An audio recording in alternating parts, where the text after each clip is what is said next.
Hi friends, welcome to our YouTube channel. Competitive ఎగ్జామ్స్లో current అఫైర్స్లో భాగంగా science and technology నుంచి అతి ముఖ్యమైన టాపిక్స్ని ఈరోజు నేను వీడియో రూపంలో ఎక్స్ప్లెయిన్ చేస్తాను. సైన్స్ అండ్ టెక్నాలజీ అంటేనే రీసెంట్గా జరిగిన మిషన్స్ కావచ్చు, ప్రయోగాలు కావచ్చు, ఏర్పాటు చేసిన కేంద్రాలు కావచ్చు, వాటి మీద ఖచ్చితంగా ప్రశ్నలు రావడం జరుగుతుంది. వీటిలో భారత్లో మొట్టమొదటి డాల్ఫిన్ల పరిశోధన కేంద్రాన్ని ఏర్పాటు చేశారు. డాల్ఫిన్లు యాక్చువల్లీగా మహాసముద్రాలలో ఉంటాయి, కానీ మన దేశంలో గంగా నదిలో ఈ డాల్ఫిన్లు అనేవి జీవించడం జరుగుతుంది. ఈ డాల్ఫిన్ల కోసం మొట్టమొదటి అంటే సూపర్లేటివ్ అంటే మొట్టమొదటిగా అనగా పెద్దది, చిన్నది, పొడవైంది, పొట్టిది, దూరం, తక్కువ, ఇటువంటి సూపర్లేటివ్ టాపిక్స్ మీద ఖచ్చితంగా కాంపిటేటివ్ ఎగ్జామ్స్లో ప్రశ్న రావడం అనేది జరుగుతుంది. భారత్లో మొట్టమొదటి జాతీయ డాల్ఫిన్ల పరిశోధన కేంద్రాన్ని 2024 మార్చి 4న ప్రారంభించడం జరిగింది. గంగా నది డాల్ఫిన్ల పరిరక్షణ కోసం ఏర్పాటు చేయడం జరిగింది. ఎక్కడ ఏర్పాటు చేశారు? బీహార్ రాష్ట్రంలోని పాట్నా విశ్వవిద్యాలయంలో ఏర్పాటు చేశారు. భారతదేశంలో మొట్టమొదటి జాతీయ డాల్ఫిన్ల పరిశోధన కేంద్రాన్ని ఎక్కడ ఏర్పాటు చేశారు? బీహార్ రాష్ట్రంలోని పాట్నా విశ్వవిద్యాలయంలో. మరి ఇవి డాల్ఫిన్ల యొక్క మనుగడ కోసం, వాటి యొక్క మరణాలకు సంబంధించి అటువంటి అంశాలపైన సమగ్రంగా పరిశోధనలు చేస్తుంది ఈ జాతీయ డాల్ఫిన్ల పరిశోధన కేంద్రం. మన దేశంలో దాదాపు 3000 గంగా నది డాల్ఫిన్లు ఉన్నాయి. వాటిలో సగం బీహార్ రాష్ట్రంలోనే ఉన్నాయని అంచనా. గంగా నది డాల్ఫిన్ను 1801లో మొదటగా కనుగొనడం జరిగింది. ఇవి గంగా, బ్రహ్మపుత్ర, మేఘన, కర్ణఫులి, సంగు నది వ్యవస్థలలో భారతదేశం, నేపాల్, బంగ్లాదేశ్లలో కూడా కనిపిస్తాయి.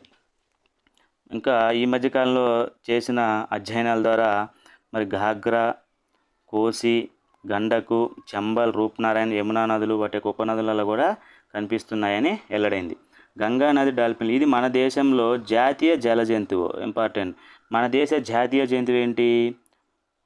పులి, బెంగాల్ టైగర్. మన దేశ జాతీయ జంతువు బెంగాల్ టైగర్. కానీ నీటిలో నివసించే జంతువుని కూడా ఈ డాల్ఫిన్ని జాతీయ జల జంతువుగా ప్రకటించడం జరిగింది. ఇది మంచినీటిలో మాత్రమే జీవిస్తుంది, ఉప్పు నీటిలో, సాల్ట్ వాటర్లో నివసించదు. వీటికి కళ్ళు కనిపించవు. అల్ట్రాసోనిక్ ధ్వనుల ద్వారా అంటే అతి ధ్వనుల ద్వారా మాత్రమే ఇవి వేటాడుతాయి. ఇవి ప్రతి 30 నుంచి 120 సెకన్లకు ఒకసారి గాలి కోసం పైకి వస్తాయి. ఊపిరి పీల్చేటప్పుడు చేసే ధ్వనికారం వీటిని సుస్సు అంటారు. అంటే ఊపిరి తీసుకునేటప్పుడు శ్వాస యొక్క శబ్దం వస్తుంది కదా, ఆ శబ్దం ఆధారంగా సుస్సు అంటారు. ఇవి భారత్, నేపాల్, బంగ్లాదేశ్లో గంగా, బ్రహ్మపుత్ర నదిలో ఎక్కువగా నివసించడం జరుగుతుంది. నెక్స్ట్, గగన్యాన్ కోసం ఎంపికైన వ్యోమగాముల పేర్లను నరేంద్ర మోడీ ప్రకటించారు. ఈ మీద రీసెంట్గా జరిగిన కాంపిటేటివ్ ఎగ్జామ్లో ప్రశ్న రావడం జరిగింది. ఏపీ గ్రూప్ 1 ప్రిలిమినరీలో రావడం జరిగింది. గగన్యాన్ అంటే ఏమిటి? మానవ సహిత అంతరిక్ష యాత్ర కోసం మన దేశం చేపట్టిన ప్రాజెక్టు పేరే గగన్యాన్. మానవ సహిత అంటే మానవుల్ని తీసుకొని అంతరిక్ష యాత్రకు తీసుకెళ్ళడానికి ఉద్దేశించిన ప్రయోగం. ఈ పేర్లను నరేంద్ర మోడీ ప్రకటించాడు. ఎక్కడ ప్రకటించాడు? తిరువనంతపురంలోని విక్రమ్ సారాభాయ్ అంతరిక్ష కేంద్రంలో జరిగిన సమావేశంలో 4 వ్యోమగాముల పేర్లను ప్రకటించాడు. మరి వారు వైమానిక దళానికి చెందిన గ్రూప్ కెప్టెన్లు ప్రశాంత్ బాలకృష్ణన్ నాయర్, అంగద్ ప్రతాప్, అజిత్ కృష్ణన్, వింగ్ కమాండర్ సుభాన్సు శుక్లా. భారత భూభాగం నుంచి స్వదేశీ వ్యోమనౌకలో అంతరిక్ష యాత్ర చేయని భారతీయ బృందంగా వీరు చరిత్ర సృష్టించారు. అంతరిక్షంలోకి వెళ్ళిన తొలి వ్యోమగామిగా రాకేష్ శర్మ 1984లో రికార్డు సృష్టించారు. అయితే ఆయన రష్యా ప్రయోగ కేంద్రం నుంచి ఈ ఘనత సాధించారు. చూడండి, ఇందులో ఉన్న కీ పాయింట్స్ నేను మీకు ఒకసారి చెప్తాను. గగన్యాన్ కోసం ఎంపికైన వ్యోమగాములు ఎవరు? బాలకృష్ణన్ నాయర్, అంగద్ ప్రతాప్, అజిత్ కృష్ణన్. వాళ్ళ యొక్క డిజిగ్నేషన్ ఏంటి? వైమానిక దళంలో, ఎయిర్ ఫోర్స్లో కెప్టెన్స్, గ్రూప్ కెప్టెన్స్. మరి ఇక్కడ వింగ్ కమాండర్ సుభాన్ శుక్లా. ఒక్కోసారి వారి యొక్క డిజిగ్నేషన్ వారి పేర్లతో మ్యాచింగ్ చేయమని కూడా అడిగే అవకాశం ఉంటుంది. వీరు భారత భూభాగం నుంచి స్వదేశీ వ్యోమనౌకలో అంతరిక్ష యాత్ర చేయనున్నారు. కానీ మన దేశం నుంచి అంతరిక్షంలోకి వెళ్ళిన తొలి వ్యోమగామి రాకేష్ శర్మ ఎక్కడి నుంచి వెళ్ళాడు? రష్యా ప్రయోగ కేంద్రం నుంచి వెళ్ళాడు. మన దేశం నుంచి కాదు, మన స్వదేశీ వ్యోమనౌక కాదు, రష్యా యొక్క వ్యోమనౌకలో వెళ్ళటం జరిగింది. ఇది సింపుల్గా ఈజీగా గుర్తుపెట్టుకోవాలి. చూడండి, బాలకృష్ణ, కృష్ణ, అదేవిధంగా ప్రతాప్, శుక్ల. బాలకృష్ణ, కృష్ణ, ప్రతాప్, శుక్ల.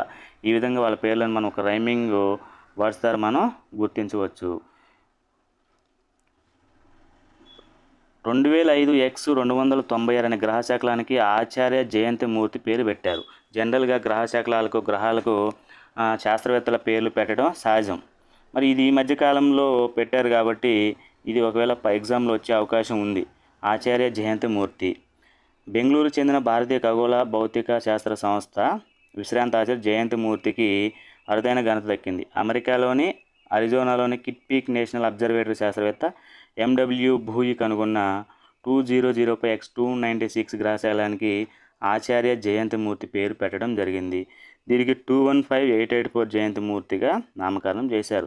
ఈ 215884 ఇది అవసరం లేదు, కానీ గ్రహశకలానికి పేరు పెట్టిన అంటే ఏ గ్రహశకలానికి అని కాకుండా మన దేశం యొక్క ఏ శాస్త్రవేత్త యొక్క పేరు అంతరిక్షంలోని గ్రహశకలానికి పేరు పెట్టడం జరిగిందంటే జయంతి మూర్తి. ఈ విధంగా గుర్తుంచుకుంటే సరిపోతుంది.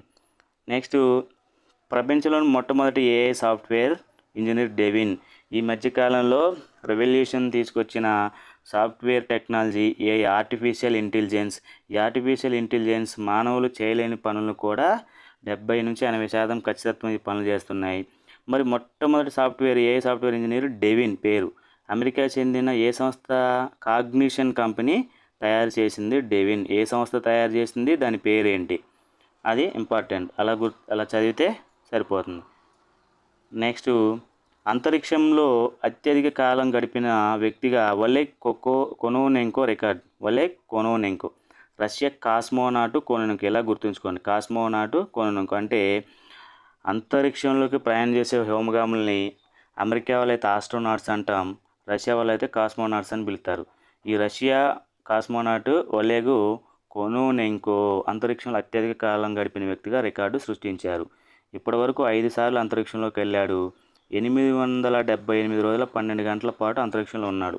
ప్రస్తుతం ఐఏఎస్లోనే ఉన్నాడు. కావున తిరిగి వచ్చేసరికి 1000 రోజులు పూర్తి చేసినట్లు అవుతుందని రష్యా అంతరిక్ష పరిశోధన సంస్థ రాస్కాస్మోస్ వెల్లడించింది. గతంలో అంతరిక్షంలో అత్యధిక కాలం గడిపిన రికార్డు రష్యాకి చెందిన గెన్నడీ పదల్కా రికార్డును బ్రేక్ చేశాడు. అత్యధిక కాలం రష్యా కాస్మోనేట్ కొనోనెంకో. ఇలా గుర్తుంచుకుంటే సరిపోతుంది. ఈ విధంగా సైన్స్ అండ్ టెక్నాలజీ నుంచి మరిన్ని ఇంపార్టెంట్ టాపిక్స్ని మరొక వీడియోలో నేను మీకు వెల్లడిస్తాను. ఈ వీడియో నచ్చినట్లయితే లైక్ చేయండి, షేర్ చేయండి, అదేవిధంగా కామెంట్స్ చేయండి. ఏమైనా తప్పులు ఉంటే కామెంట్స్ చేయడం వల్ల నా యొక్క ఫీడ్బ్యాక్ని మరింత నేను మెరుగుపరచుకోవడం జరుగుతుంది.